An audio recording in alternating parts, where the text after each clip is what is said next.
జై శ్రీకృష్ణ. శ్రీమన్నారాయణీయము 6వ దశకము. విరాట్ పురుషుని జగదాత్మతత్వము. ఛందస్సు వసంత తిలక.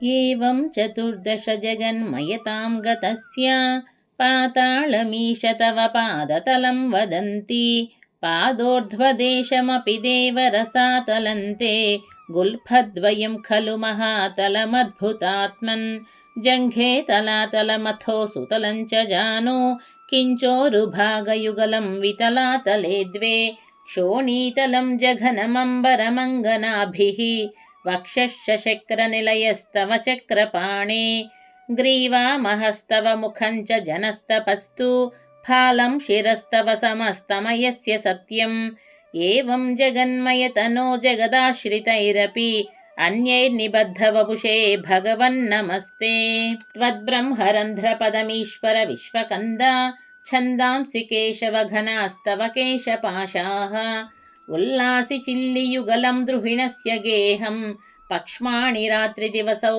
సవితా చ నేత్రే నిశ్శేష విశ్వరచనా చ కటాక్షమోక్షః కర్ణౌ దిశేష్యుగలం తవ నాసికే ద్వే లోభత్రపే చ భగవన్నధరోత్తరోష్టౌ తారాగణాశ్చరదనాశ్యమనశ్చ దంష్ట్రా మాయా విలాసహసితం శ్వసితం సమీరో జిహ్వా జలం వచనమీశ శకుంత పంక్తిః సిద్ధాదయస్వరగణాముఖరంధ్రమగ్నిః దేవా భుజాస్తనయుగం తవ ధర్మదేవః పృష్ఠం త్వధర్మ ఇహ దేవ మనస్సుధాంశుః అవ్యక్తమేవ హృదయాంబుజమంబుజాక్ష క్షిస్సముద్రనివహావసనంతు సంధ్యే శేఫః ప్రజాపతిరసౌ వృషణౌ చ మిత్రః శ్రోణిస్థలం మృగగణాః పదయోర్నఖాస్తే హస్తిష్ట్రసైంధవముఖాగమనంతు కాలః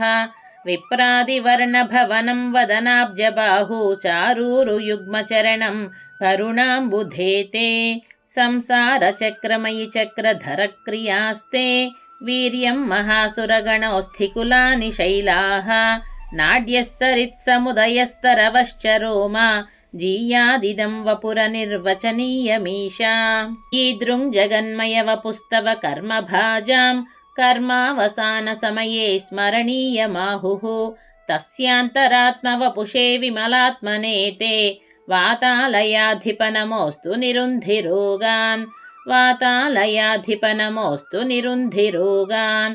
శ్రీహరయే నమః. జై శ్రీకృష్ణ. ఇప్పటి వరకు కూడా మీరు విన్నది శ్రీమన్నారాయణీయంలోని 6వ దశకమండి. ఇవి ఈ శ్రీమన్నారాయణీయం అనే గ్రంథంలో 100 దశకాలు ఉంటాయి. అంటే సుమారుగా 1100 శ్లోకాలు ఉంటాయండి. ప్రతిరోజు కూడా ఎవ్వరూ మిస్ అవ్వకుండా ఈ నారాయణీయంలోని శ్లోకాలను శ్రవణం చేస్తే, అంటే చదివిన దానికన్నా కూడా వింటేనే ఎక్కువ ఫలితం ఉంటుంది అని మన పెద్దలు చెప్తారు. తప్పనిసరిగా ప్రతి ఒక్కరూ కూడా వినటానికి ప్రయత్నించండి. ఆ విష్ణుమూర్తి అనుగ్రహాన్ని పొందండి. జై Shri Krishna. Please like, share, subscribe my channel. Thanks for watching. ఇలాంటి మరెన్నో వీడియోలు కావాలి అంటే మా ఛానల్ని ఇప్పుడే సబ్స్క్రైబ్ చేసుకోండి.